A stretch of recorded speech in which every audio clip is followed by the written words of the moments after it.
the God we were told to fear. Before we ever chose our beliefs, we inherited a God with rules, a God with conditions, a God who watched, judged, punished. Not a presence to return to, but a being to fear. In the book, God, A Human History, Reza Aslan, a scholar of religion, explores how humans shaped God in their own image, a reflection of culture, tribe, and survival. The angry God, the jealous God, the father God, these weren't revelations. They were projections. Fear became theology. In the book, The History of God, Karen Armstrong, a former nun and religious historian, traces how the idea of God evolved.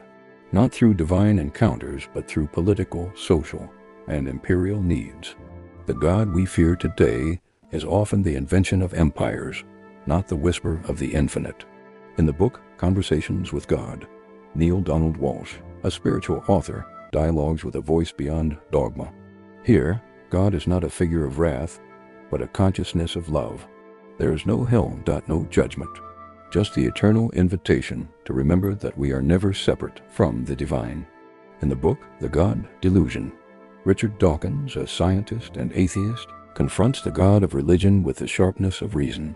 While many dismiss him, his challenge is valid. If the God you worship is cruel, tribal, and small, perhaps it was never God to begin with. In the book, On the Taboo Against Knowing Who You Are, Alan Watts, philosopher and mystic, peels back the illusion. The divine is not outside of you. The game of religion was to make you forget that. He writes not to teach, but to remind. So here's what this constellation says.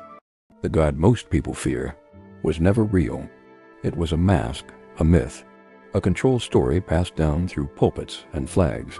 Because if people fear God, they obey systems, they silence their knowing, they forget they are made of the same light.